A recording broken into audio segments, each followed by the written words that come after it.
We've had a theme this week at Tackle with protection. I've been seeing Coach Gino spouting off in Discord on his just wonderful short-term portfolio hedges with put spreads. So I wanted to talk. He loves put spreads. Loves put spreads. He does. And listen, he trades them the way they should be traded, and he knows what he's doing. So he's a good follow, right? He's a good person to get in his head and see how he structures things, because there's definitely some value there. So I wanted to piggyback off of that topic and just do a brief intro to the bear put spread and provide an example of how traders use these as an effective, cheap way of hedging a portfolio, right? So the market has turned nasty.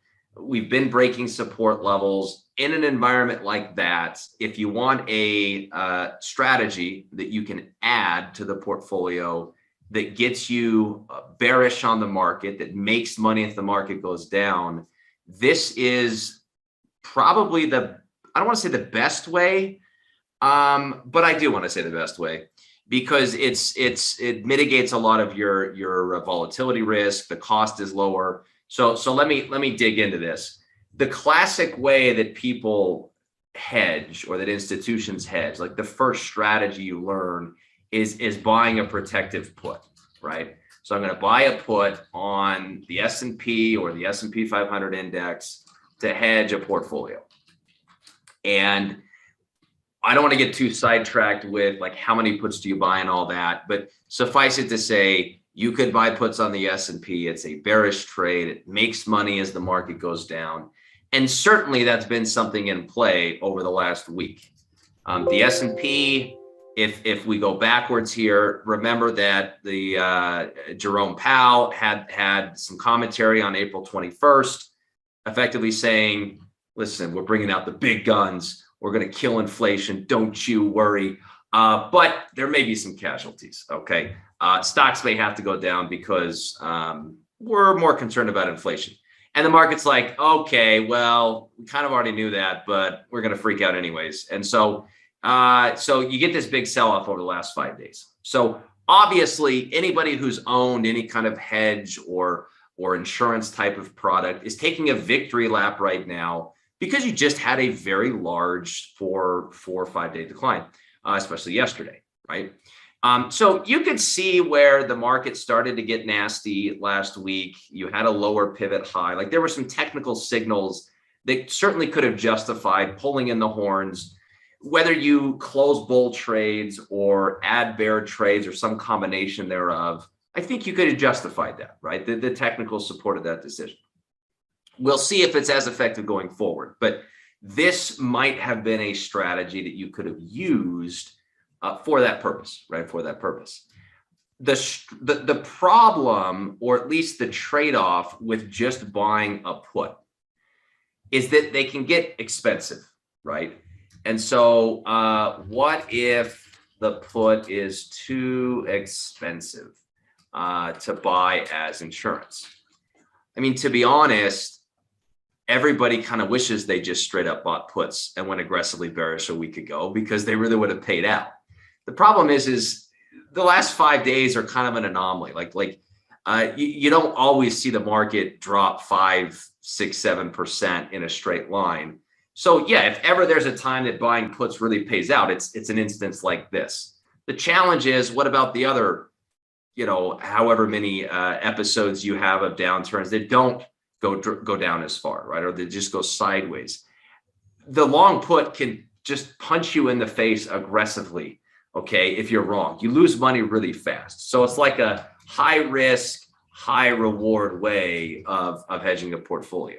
So if you want something that's cheaper, that's less risky, that has less exposure to time decay and implied volatility declining, then a bear put spread, is a good answer, right? A good answer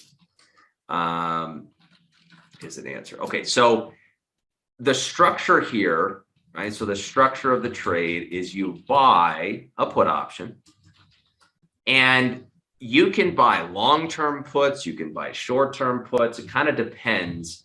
The way that Coach Gino does it, if I could speak for him for a second, you usually see him buying short-term options to make the cost cheaper and not have to tie up as much capital, right?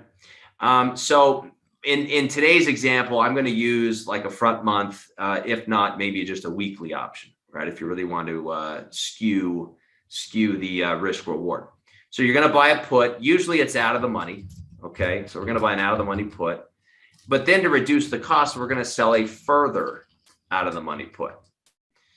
And you can control the cost by widening or shrinking the spread, just depending on what you want to do. And so if I buy a 100 put, I could sell a 90 put against it. We would call that a $10 wide spread. Well, that's going to be more expensive than if I buy the 100 put and I sell the 95 put against it, if I do a $5 wide spread. So it's going to take a little bit of trial and error of you figuring out what gets you the right cost and what gives you the right potential upside. But let's go through this. For ticker symbol selection, you don't usually need to get overly clever in trying to pick, a particular ticker symbol. Most people keep it simple and just do it on the S&P 500 or the Russell 2000 index.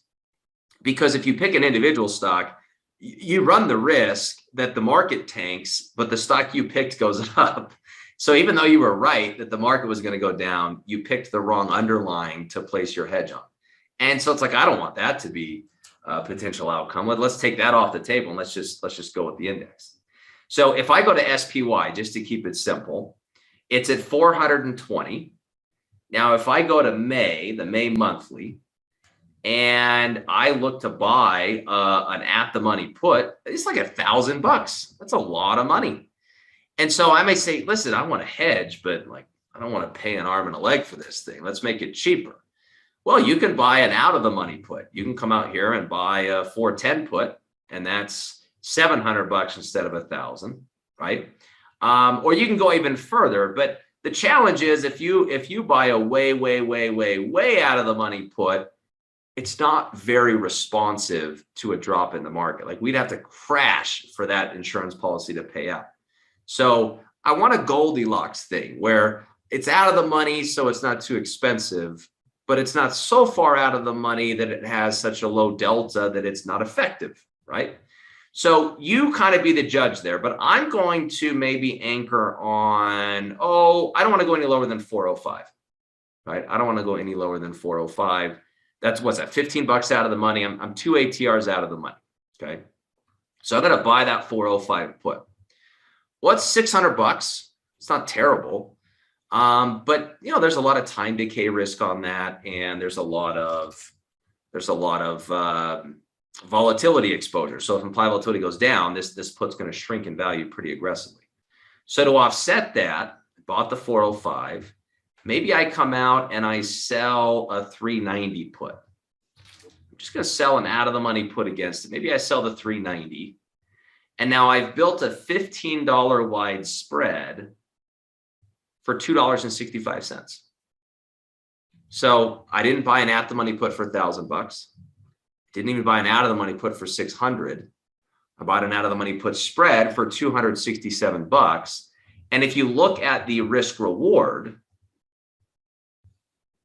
you could do this in your head. It's a $15 spread. So it can be worth $15, but you only paid 2.5. So you're risking 2.5 to make 1234. That's like 5x.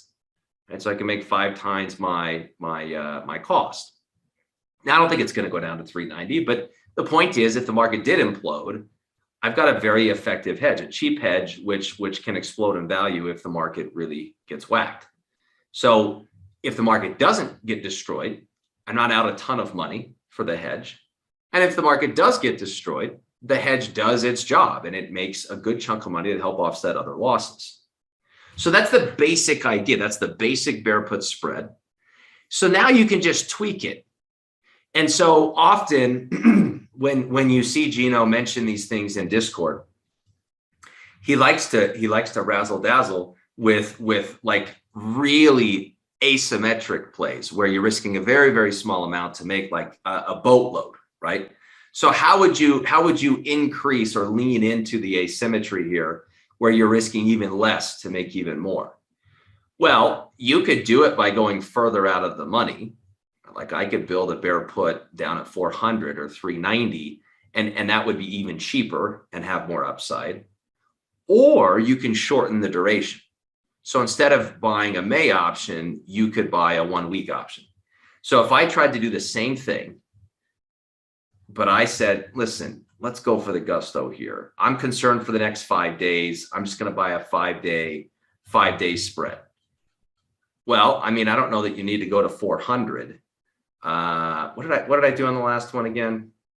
I mean, it's been 405, 390. 405. Okay. So let me do the 405 again. Okay. Dirt cheap because there's only 5 days left. And then I'll do the 385 against it.